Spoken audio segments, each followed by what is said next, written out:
कक्षा 11 की जो टेक्स्ट बुक है, हॉर्नबिल लिटरेचर टेक्स्ट बुक जो है, उसका जो 8वां लेसन है सिल्क रोड, जिसे लिखा है निक मिडल्टन ने, NIC Nick Middleton, MIDDLETON, Nick Middleton साहब ने। निक मिडल्टन एक भौगोलिक वेता थे, लेखक थे और टेलीविजन डॉक्यूमेंट्स के प्रेजेंटर भी थे। निक मिडल्टन साहब ऑक्सफोर्ड विश्वविद्यालय में पढ़ाते थे और उनका जन्म 1960 में लंदन में हुआ था। एक जियोग्राफर होने के नाते उन्होंने लगभग 50 से ज़्यादा देशों की यात्रा की और वो अपनी किताबों के लिए फेमस हैं, जो उन्होंने किताबें भूगोल पे लिखी। इस लेसन में सिल्क रोड का वर्णन किया जाता है ऑथर के द्वारा, लेखक के द्वारा। और लेखक एक यात्री है, पिलग्रिमेज है माउंट कैलाश का। यहाँ वो उन चीज़ों को वर्णन करता है जो उसने देखी, लोगों को देखा, लैंडस्केप यानी भूमि को देखा और जानवरों को देखा, उन सब का वर्णन करता है। वो अपना अनुभव लोगों के साथ में क्या था जिनसे वो यात्रा के दौरान मिला, उसको भी डिस्क्राइब करता है, वर्णन करता है। पहले मीनिंग देख लेते हैं, फिर टेक्स्ट देख लेते हैं। पहली मीनिंग है फ्लॉलेस, FLAWLESS। फ्लॉलेस माने होता है बिना किसी त्रुटि के, यानी विदाउट ए फॉल्ट। फ्लोटेड, FLOATED, फ्लोटेड यानी तैर रहा था, यानी selling, SAILING, selling. Perfect, perfect माने अति सुंदर यानी ब्यूटीफुल। डोरोका, ड्रोकबा, DROKBA, ड्रोकबा मीन्स होता है तिब्बती गडरिया, टाइबेट शेफर्ड। अगला है गैजेल्स, GAZELLS, गैजेल्स, GAZELLS। गैजेल्स माने होता है हिरणों की प्रजाति, a type of deer, gazelles. Nibbling, NIBBLING, nibbling, nibbling माने होता है चबाते हुए, यानी चीविंग, CHEWING, चीविंग। अगला है एरिड, ARID, एरिड मीन्स होता है सूखा यानी ड्राई, एरिड मीन्स होता है सूखा यानी ड्राई। अगला है पेस्चर्स, PASTURES, पेस्चर्स मीन्स होता है चारागाह यानी ग्रासलैंड। अगला है बाउंडिंग, BOUNDING, बाउंडिंग मीन्स होता है छलांग मारते हुए यानी जंपिंग। अगला है पाल, PALL, पाल, पाल मीन्स होता है आवरण। क्लॉथ स्प्रेड ओवर ए कैफिन, पाल। अगला है नेजल, NASAL, नेजल मीन्स होता है नाक का यानी ऑफ द नोज, नेजल। अगला है odd, ODD, odd, odd means होता है अजीब सा लगा, ओड मीन्स होता है अजीब सा लगा यानी स्ट्रेंज फीलिंग। अगली मीनिंग है राइट अवे, राइट अवे यानी एकदम, राइट अवे मतलब एकदम, एट वंस। अगला है सिनामन, CINNAMON, सिनामोन मीन्स होता है दालचीनी। बार्क ऑफ ए ट्री, छाल होती है एक पेड़ की, उसे बोलते हैं सिनामोन, CINNAMON, दालचीनी। अगला है identifiable, IDENTIBIABLE, identifiable, IDENTIBIABLE, identifiable यानी पहचानना, डिस्टिंग्विश दी आइडेंटिटी, पहचानना। अगला है ट्रजिंग, TRUDGING, ट्रजिंग, ट्रजिंग मीन्स होता है थके थके चलना, वॉक वेयरली। अगला है रिफ्यूज, REFUSE, रिफ्यूज मीन्स होता है कूड़ा कचरा यानी रबिश, RUBBISH, रबिश, कूड़ा कचरा, रिफ्यूज। अगला है हैलोड,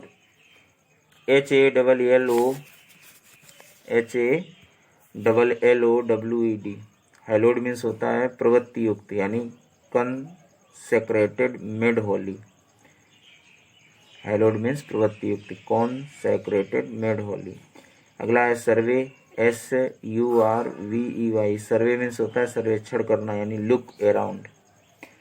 अगला है स्टेडेड, STUDDED, स्टेडेड मीन्स होता है, स्टेडेड मीन्स होता है जड़ी हुई, STUDDED, स्टेडेड मीन्स जड़ी हुई यानी सेट विद या फिक्स्ड। अगला है लर्चिंग, LURCHING, लर्चिंग मीन्स होता है डगमगाते हुए यानी जर्किंग, लर्चिंग मीन्स डगमगाते हुए, जर्किंग JERKING। अगला है ऑब्स्टैकल, OBSTACLE, ऑब्स्टैकल मीन्स होता है रुकावट यानी हिंड्रेंस, HINDERANCE, ऑब्स्टैकल मीन्स होता है हिंड्रेंस माने रुकावट। अगला है फेस्टून्ड, FESTOONED, फेस्टून्ड माने होता है झालरों से सजाया हुआ, FESTOONED, फेस्टून्ड माने झालरों से सजाया हुआ। Decorated with ribbons, RIBBONS, ribbons. अगला है रेज्ड, REGGED, रेज्ड मीन्स होता है चीथड़े हुए, रेज्ड मीन्स चीथड़े हुए यानी सैगी, SHAGGY, सैगी या अनइवन, चीथड़े हुए। अगला है पार्सली, PARTIALLY, पार्सली मीन्स होता है आंशिक यानी इन पार्ट ओनली। अगला है ट्रीब्यूट, TRIBUT, ट्रीब्यूट माने होता है उपहार या तोहफा, गिफ्ट या शावेनर, SOUVENIR, ट्रीब्यूट माने गिफ्ट या तोहफा, तोहफा की होती है सावेनिर, SOUVENIR। अगला है क्लोज्ड, CLOGGED, क्लोज्ड मीन्स होता है अटी हुई यानी चोक्ड अप।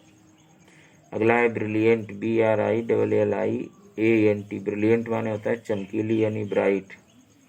अगला है ग्लिंटिंग, GLINTING, ग्लिंटिंग मीन्स होता है दमकते हुए यानी शाइनिंग। अगला है ट्रेल, TRAIL, ट्रेल मीन्स होता है ट्रेल मीन्स होता है पगडंडी, TRAIL, ट्रेल मीन्स ट्रैक यानी पगडंडी। अगला है स्लीथर, SLITHER, स्लीथर मीन्स होता है खिसकना, स्लाइड, स्लीथर मीन्स स्लाइड यानी खिसकना। स्टर्डी, STURDY, स्टर्डी मीन्स होता है मजबूत यानी स्ट्रांग। अगला है ईजिंग, EASING, ईजिंग ऑफ माने होता है धीमे पड़ना, ईजिंग ऑफ यानी स्लोइंग डाउन। तो ये तो मीनिंग हुई। अब टेक्स्ट देख लेते हैं। लिखा है जिस दिन सुबह हमने विदा ली, बेदाग अर्ध चंद्रमा सुंदर नीले आकाश में तैर रहा था। जब सूर्य सुंदर पहाड़ियों की चोटियों पर गुलाबी लालिमा छिड़कने के लिए निकला तो लंबे फ्रेंच डबल रोटियों की तरह फैले हुए बादलों के किनारे गुलाबी चमक रहे थे। जब हम रावू स्थान से चले तो लहमों ने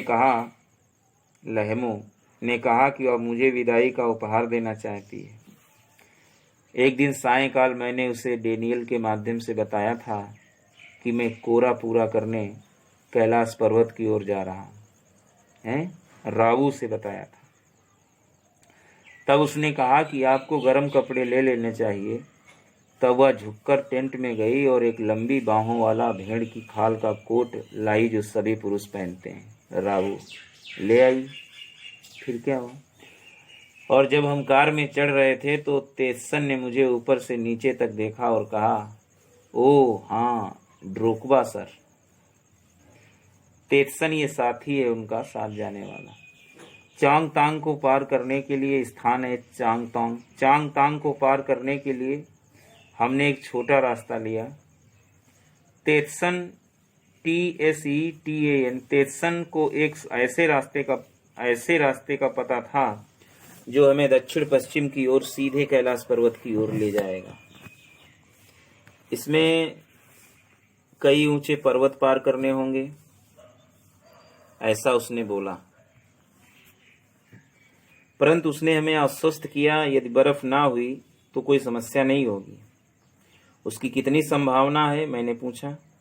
कुछ नहीं पता सर, जब तक हम वहां पहुंच नहीं जाते। राबू में धीरे धीरे घूमते हुए पहाड़ियों से हमने छोटे मार्ग से विशाल खुला मैदान पार किया, जिसमें केवल कुछ हिरन थे। मतलब राबू स्थान है, राबू से चले तो राबू स्थान को मैंने धीरे धीरे जब पार किया तो फिर हिरन वाला एक मैदान मिला। जो हिरन जो थे अपनी सूखी चारागाह में घास चरना छोड़कर हमें घूरते और फिर छलांग लगाकर शून्य में चले जाते। आगे जहां मैदान पथरीला अधिक और घास कम थी, जंगली गधे दिखाई दिए। उनके दिखाई देने से पहले ही हमें बता दिया गया कि हम उनके समीप पहुंच रहे हैं। क्यांग, KYANG, क्यांग, उसने सुदूर धूल के एक आवरण की ओर संकेत करके कहा। जब हम उनके निकट पहुंचे तो मैंने देखा कि वो इकट्ठे चौकड़ियां भर रहे थे, एक दूसरे के साथ सिमट कर ऐसे घूम और मुड़ रहे थे जैसे किसी पूर्व निर्धारित रास्ते पर युद्धाभ्यास कर रहे हों। स्फूर्तिदायक स्वच्छ वायु में धूल के पीछे लहरा रहे थे। जब पहाड़ पथरीली वीरान भूमि से ऊंचे उठने शुरू हो गए तो हम भेड़े चराते हुए एकाकी ड्रोकबा यानी गडरिया के पास से गुजरे।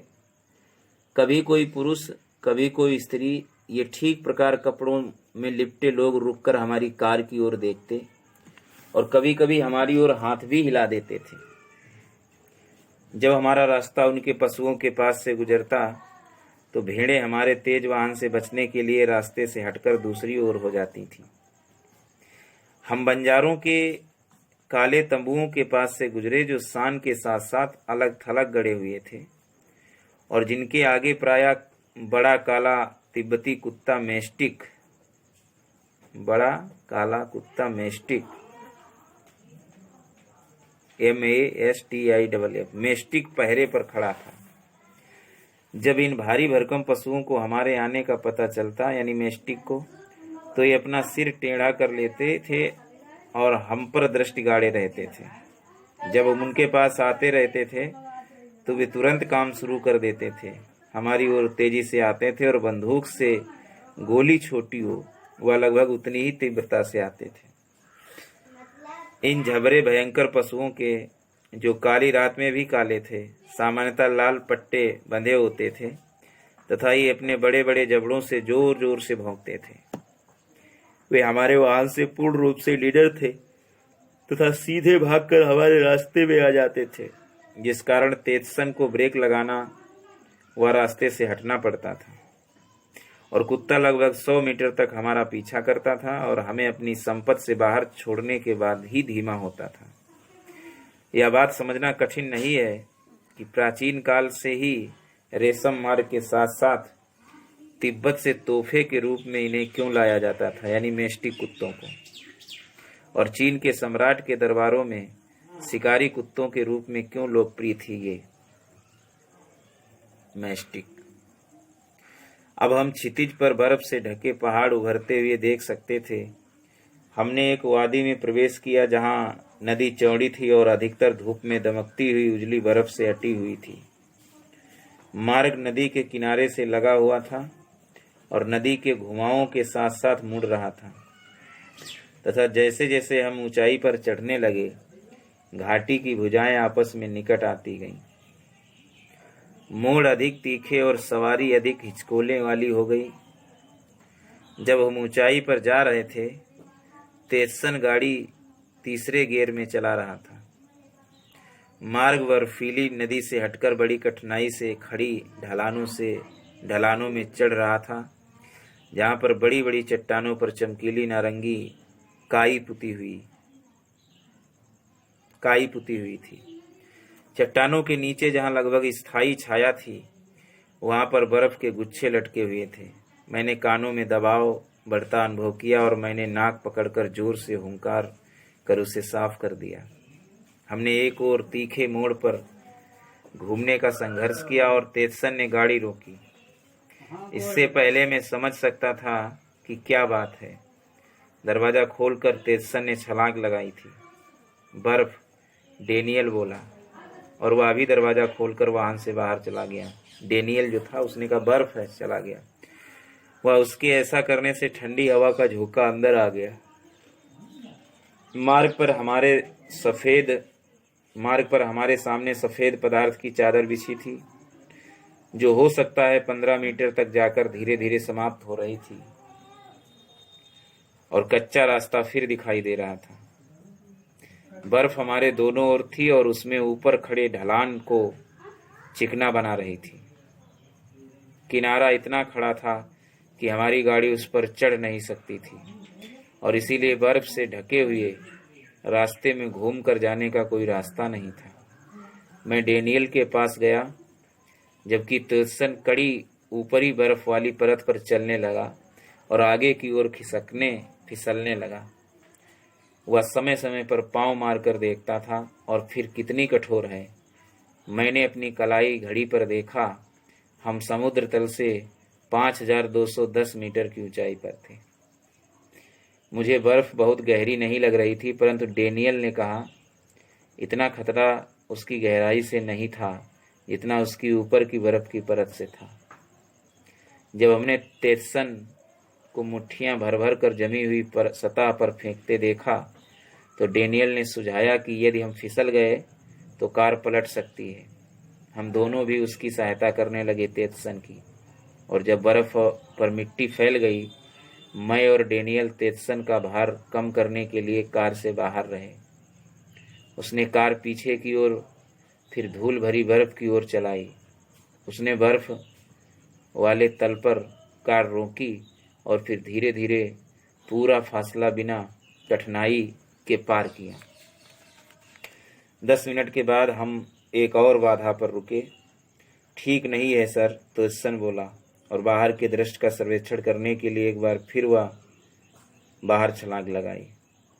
इस बार उसने बर्फ से घूमकर कार चलाने का फैसला किया। ढलान खड़ी थी और उस पर बड़ी बड़ी चट्टानें जड़ी हुई थीं, परंतु तेजसन ने उसे किसी न किसी ढंग से सफलतापूर्वक पार कर लिया। यद्यपि उसकी 4 पहियों पर चलने वाली कार एक बाधा से दूसरी बाधा के बीच लड़खड़ाती रही। ऐसा करने से वह कैंची मोड़ को पार करने से बच गया और आगे रास्ते पर पुनः पहुंच गया जहां बर्फ नहीं गिरी थी। जब हम उजली धूप में चढ़ते जा रहे थे तो मैंने अपनी घड़ी में एक बार फिर देखा। हम 5400 मीटर की ऊंचाई से धीरे धीरे ऊपर जा रहे थे। मेरा सिर बुरी तरह धक धक करने लगा। मैं अपनी पानी की बोतल में से गट गट पानी पिया। मानते हैं कि इससे तेज चढ़ाई में सहायता मिलती है। अंत में हम दर्रे की चोटी पर 5515 मीटर की ऊंचाई पर पहुंचे। उसे सफ़ेद रिबन व झालरदार प्रार्थना ध्वजों से सुसज्जित पत्थरों के स्तूप से चिन्हित किया हुआ था। हम सबने स्तूप का चक्कर लगाया, घड़ी की सुइयों के घूमने की दिशा में, जैसा कि परंपरा है। तेजसन ने अपने टायरों की पड़ताल की। उसने पेट्रोल की टंकी के पास रुककर उसके ढक्कन के पेंच को आंशिक रूप से खोल दिया। उसमें ऊंची सी की ध्वनि आई। वायुमंडल के कम दबाव के कारण ईंधन फैल गया।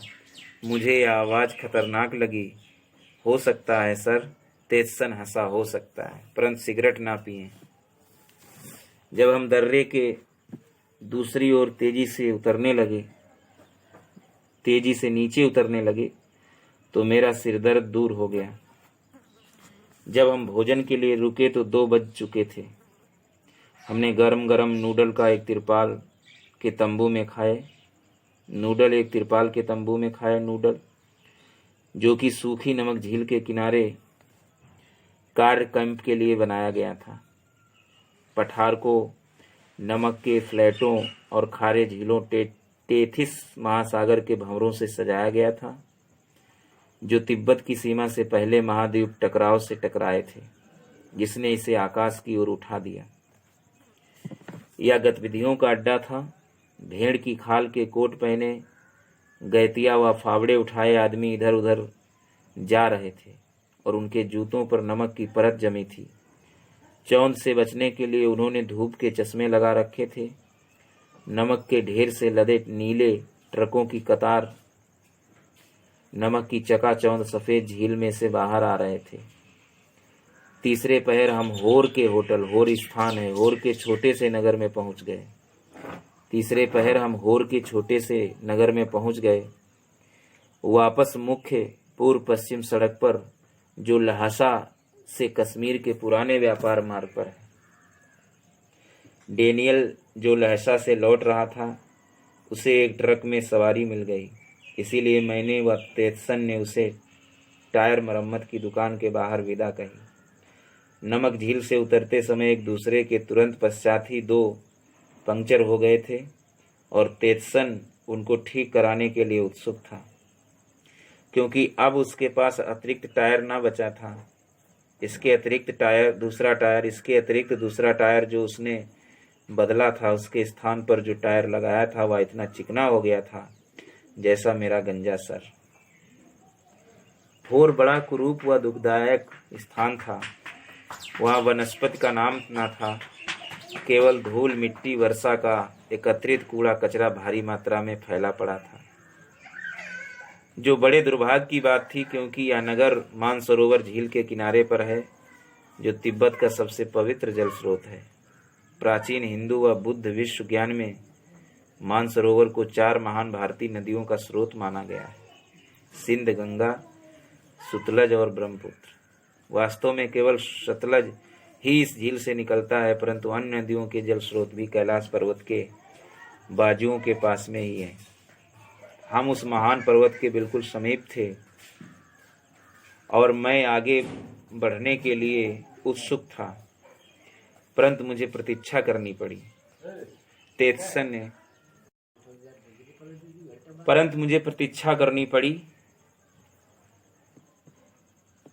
ने मुझे कहा कि मैं होर के एकमात्र कैफे में चाय पी आऊं। यह भी नगर की अन्य इमारतों की भांति बुरी तरह रंग किए हुए कंक्रीट की बनी थी और उसकी 3 टूटी हुई खिड़कियां थीं। उनमें से नजर आने वाले झील के दृश्य ने हवा के झोंकों की पूर्ति कर दी।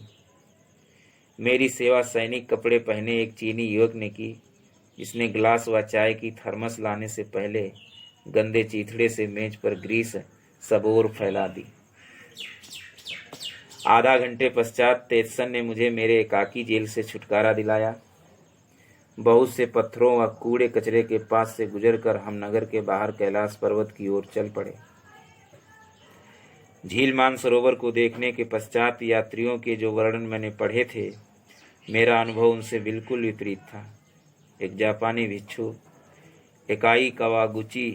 एकाई कवागुची जो वर्ष 1900 में यहाँ आया था, नाम है ये एकाई कवागुची, EKAI एकाई कवा, KAWAGUCHI एकाई कवागुची, जो 1900 में यहाँ आया था, इस झील की पवित्रता को देखकर फूट फूट कर रोने लगा। 2 वर्ष पश्चात इस पवित्र जल का स्वीडन के सोएन हेदिन पर भी ऐसा ही प्रभाव पड़ा था। मतलब एकाई जो जापानी भिक्षु था, एकाई कवागुची, और स्वीडन के सोएन हेदिन, SVEN हेदिन HEDIN, हेदिन भी ऐसा प्रभाव पड़ा। यद्यपि उसे इस प्रकार की भावुकता प्रकट करने की आदत न थी, अर्थात वो रोया नहीं। जब हम दोबारा चले तो अंधेरा हो गया और रात के 10:30 बजे हम डारचेन के गेस्ट हाउस के बाहर आकर रुके। और यह रात भी मुसीबत भरी थी। खुले कचरे के ढेर जिसका नाम होर था, उसमें घूमते हुए मुझे जुकाम फिर से हो गया था। यद्यपि सच कहूँ तो जड़ी बूटियों की चाय से मेरा जुकाम कभी पूर्णतः ठीक ना हुआ था। जब मैं सोने के लिए लेटा तो मेरी एक नासिका पुनः बंद हो गई थी और मुझे विश्वास ना था कि दूसरी नासिका से मुझे पर्याप्त ऑक्सीजन प्राप्त हो जाएगी। मेरी घड़ी मुझे विश्वास दिला रही थी कि मैं 4760 मीटर की ऊंचाई पर था। यह स्थान रावू से अधिक ऊंचाई पर तो ना था और मैं वहां पर भी रात को कई बार ऑक्सीजन के लिए छटपटाता रहता था। अब तक मैं रात्रि की इस परेशानियों का अभ्यस्त हो चुका था, फिर भी मुझे उनसे भय लगता था। मैं थका हुआ व भूखा था। मैंने मुंह से सांस लेना आरंभ किया था। कुछ समय पश्चात मैंने एक नासिका की शक्ति पर बल दिया, जो लगता था पर्याप्त ऑक्सीजन अंदर आने दे रही थी। परंतु ज्यों ही मुझे नींद आने लगी थी, मैं यकायक जाग गया। कुछ गड़बड़ थी। मेरी छाती पर विचित्र सा बोझ अनुभव हो रहा था और मैं बैठ गया। क्षण भर में इस हरकत से मेरे नाक का रास्ता साफ हो गया और छाती में जो अनुभव हो रहा था उससे भी राहत मिल गई। कैसी विचित्र बात है, मैंने सोचा। मैं फिर लेट गया और फिर प्रयत्न किया। वही परिणाम। मैं ऊँघने की दुनिया में विलीन होने वाला ही था कि किसी चीज ने मुझे कहा नहीं, वह वही आपातकालीन बिजली का आवेग होगा, परंतु यह वैसा ना था जैसा पिछले अवसर पर हुआ था। इस बार मैं सांस लेने के लिए तो छटपटा रहा था, परंतु मुझे सोने की अनुमति ना थी। एक बार फिर बैठने में मुझे एकदम आराम मिला। मैं खुलकर सांस ले सकता था और मेरी छाती भी ठीक थी। परंतु ज्यों ही मैं लेटा, मेरी नाड़ियां भर गईं और छाती में अजीब सा लगा। मैंने दीवार के सहारे सीधा बैठने का प्रयत्न किया, परंतु मुझे इतना चैन न आया कि मैं सो सकता। मैं कारण का पता न चला सका, परंतु मुझे सोने से भय लग रहा था। एक नन्ही सी आवाज मेरे अंदर से कह रही थी, यदि मैं सो गया तो मैं फिर कभी नहीं जागूंगा। इसीलिए मैं सारी रात जागता रहा। अगले दिन सवेरे तेतसन मुझे दार्चेन के मेडिकल कॉलेज में ले गया। मेडिकल कॉलेज नया था और बाहर से मठ जैसा दिखता था। उसका भारी मजबूत दरवाजा एक बड़े आंगन में खुलता था। रोगियों को देखने का कमरा अंधेरा व ठंडा था, जिसमें एक तिब्बती डॉक्टर बैठता था, जिसने मेरी अपेक्षा के विपरीत कोई निजी उपकरण धारण न कर रखे थे।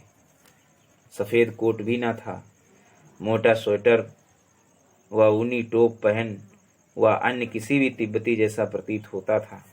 जब मैंने उससे अपनी नींद न आने के लक्षण व अचानक मेरी न सोने की इच्छा विदित कराई, तो उसने मेरी नाड़ी देखते हुए कई प्रश्न किए। जुकाम है।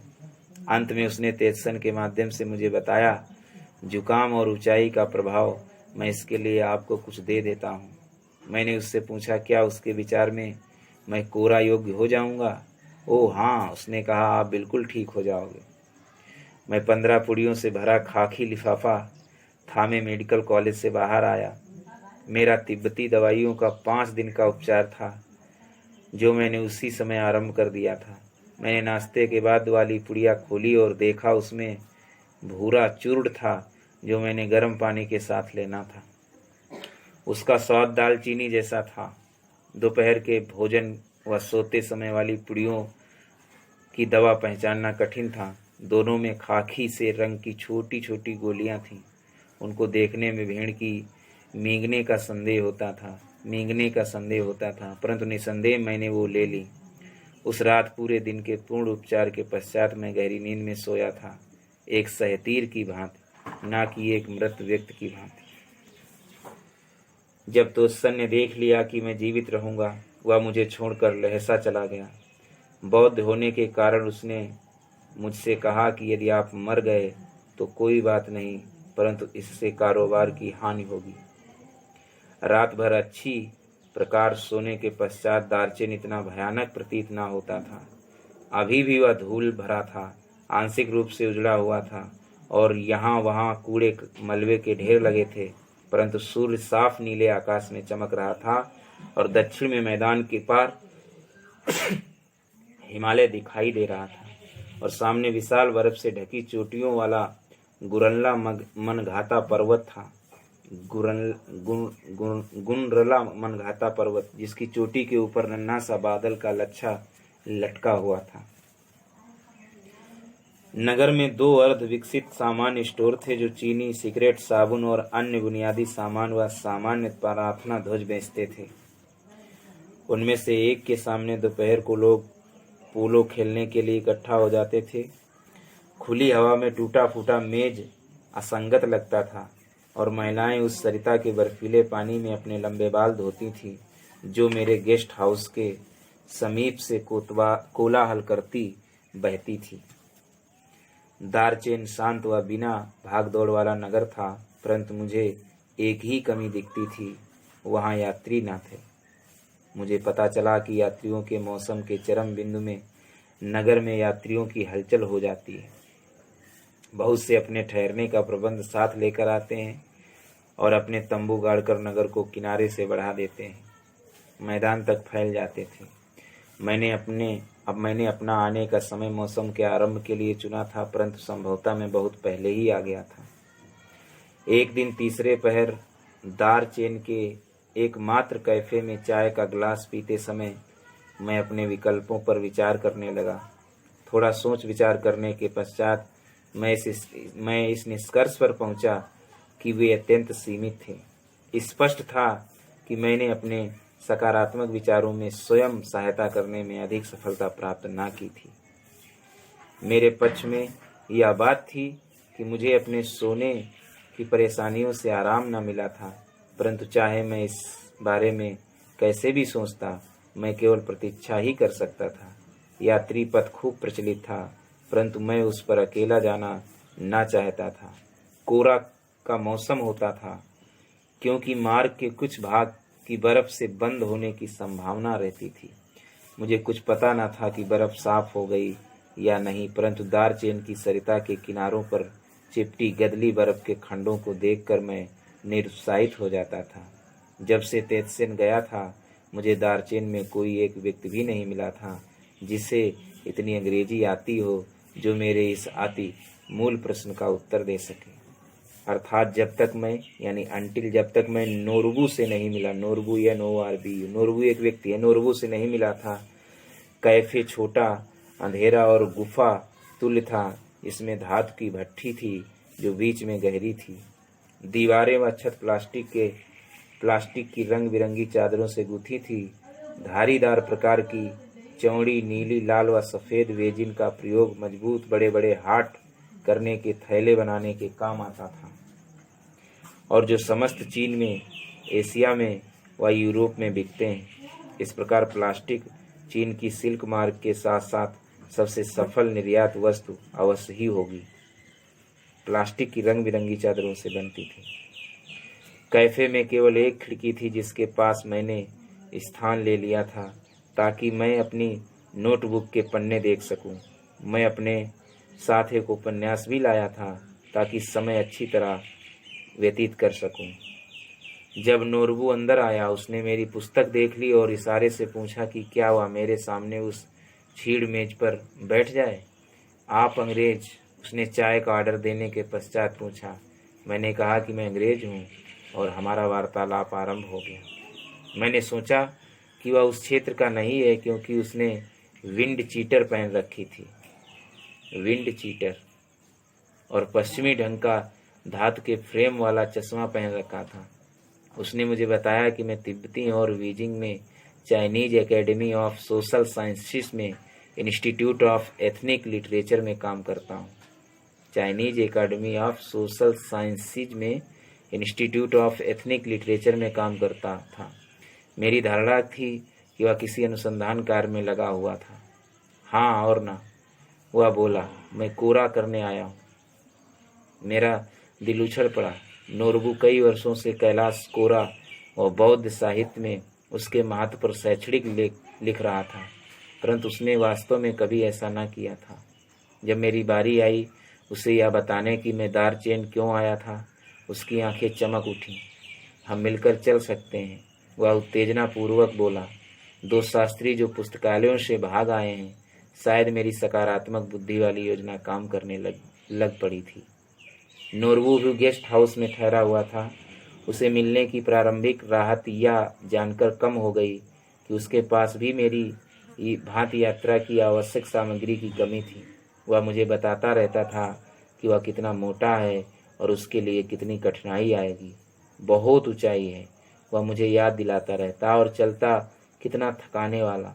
वास्तव में वह बुद्ध धर्म का पालन न कर रहा था, परंतु उसमें जोश था और वह तिब्बती भी था।